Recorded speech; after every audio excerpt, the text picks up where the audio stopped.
right, good morning, everybody. I don't have the thing that holds my phone isn't really working. I got to get a new one, and also I'm driving a different car, so the thing might be moving around a bit.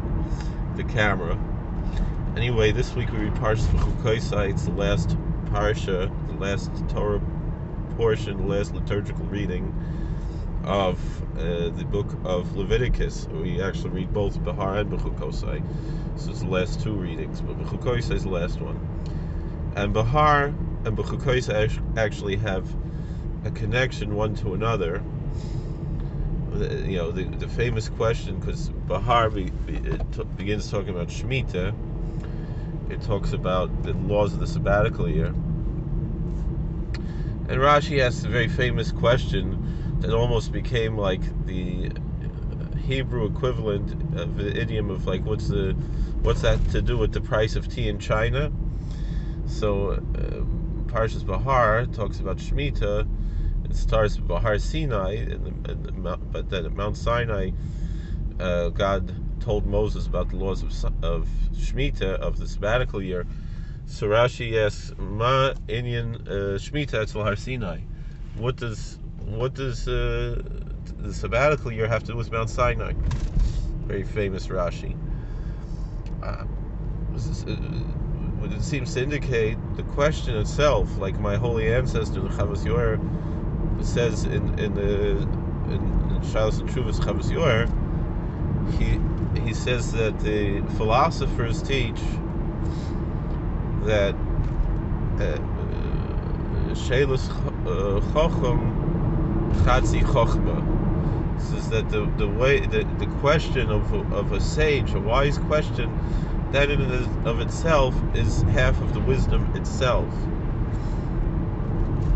So anyway, the fact that this question is asked shows that there's something. It demonstrates that there's something fundamental about the sabbatical year, and we can talk more about that in a separate video. There's something that I wanted to talk about more in this video, is the connection really between behar and bechukosai and this week's pirkei avos, at least according to the most common custom. Even though the different customs of how to learn pirkei avos, the common custom today is to learn until the last cycle, that you learn one chapter every Shabbos. So this Shabbos will be the fifth parak of pirkei avos. Actually, in Verms, they used to always learn two prakim every week. So that would mean that this week would be the third and fourth prakim. But the common custom is the fifth. Is that this week is the fifth parak. And in the fifth parak of pirkei avos, we also have this inyan of Shemitah is mentioned as well. The concept of the sabbatical year, directly connected to and directly derived from Parshas Bechukosai, from this week's Torah reading. So you have that connection. It shows there's a very deep connection between behar, bechukosai, and the fifth chapter of the Ethics of the Fathers. And the connection is as follows. The Ethics of the Fathers, we'll put it this way, it brings that there are four things that galus bola olam. Why does exile come to the world? Meaning exile, it's interesting that that's the way Chazal say it. Not they say lama goyim. Doesn't say why are we exiled, but rather galus bola olam, that exile comes to the world. That exile in itself is at least in a certain metaphysical sense, it's an object, it's a noun. Obviously it's a noun, but the way that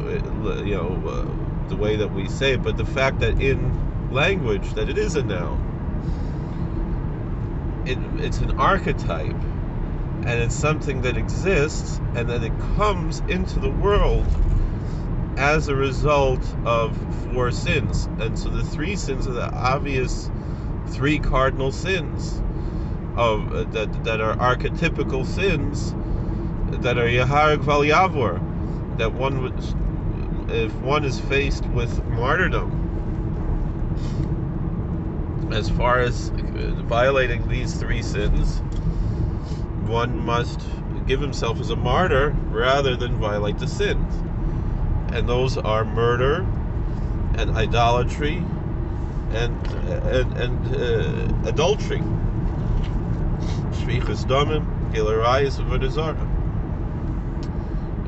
Maybe it's a little bit more than adultery, gilarayis, but adultery, incest, all of those very cardinal sins of sexual sins. Anyway, and then al shmitas haaretz, and also because of the sabbatical laws, the resting of the land, particularly the resting of the land. Meaning the sabbatical laws include more than just the agricultural aspects of the sabbatical, but it's particularly the agricultural aspect that, as a result of the violation of the agricultural aspect, that exile comes to the land. And that is derived from our parsha, from our liturgical reading in Leviticus, where it says more than once, "Az tirtza haaretz eshabseseho." And I believe even in the Book of Kings, perhaps even in Lamentations, that elsewhere in Scripture, when describing the exile, I could be wrong about that you similarly have invoking this idea that the purpose of the exile is that the land will receive its rest because we were not following meaning it's an obvious connection between the land and the exile and the sabbatical year, because meaning those 3 cardinal sins. It's not necessarily saying that violating the sabbatical is equal to those 3 cardinal sins, those archetypical sins. However, with that being said, we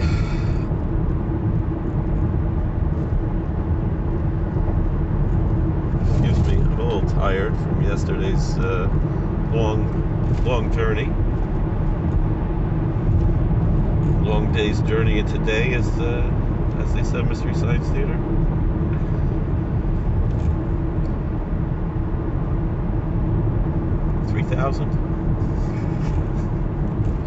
We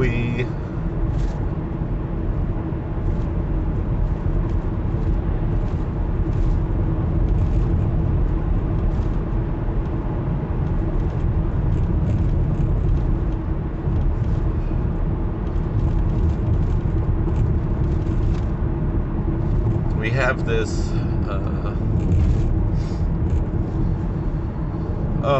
I'm a little bit tired. We have this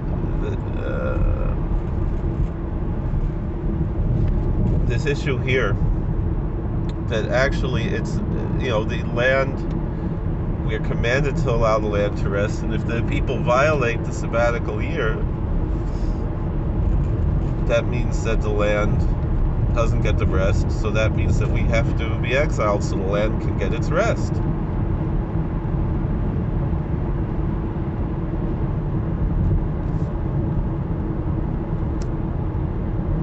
And there are archetypical ideas connected to that again there are other cultures that have similar ideas, actually. I know some Native American cultures also have this idea of the land resting, and that actually the snow is like a blanket. The blanket of snow is the blanket that the land has to rest over the winter. But in our Torah, we have that the seventh year is the year of rest. That's actually, believe it or not, next year. This coming Rosh Hashanah, the coming Jewish New Year, will be a sabbatical year. I remember being in the Holy Land on the sabbatical year. And the laws are very complicated when it comes to observing the sabbatical year. And the best thing would just to be to respect the land and give it its rest. And that's why the Jewish people is suffering, meaning the people who violate the sabbatical year, they are essentially responsible for our suffering and the world's suffering, because when Mashiach comes, won't just be for the Jewish people, for the Holy Land, but the whole world will have peace. And so, who is really to blame for this difficult state that the world is in this archetype of the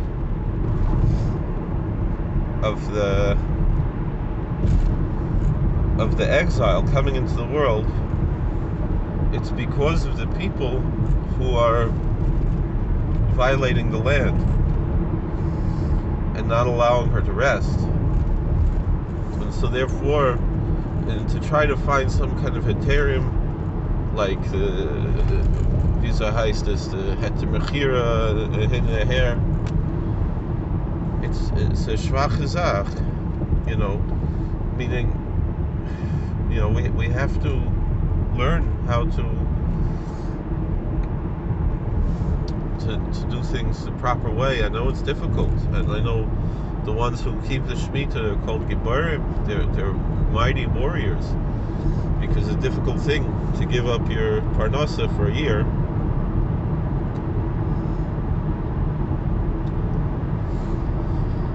But we have to learn about this and know about this, but actually keep it, and if anything, maybe get up and during that year you're supposed to get up and you sit and learn all instead of working. Have a year of a true sabbatical year, and this is how the land will have its rest,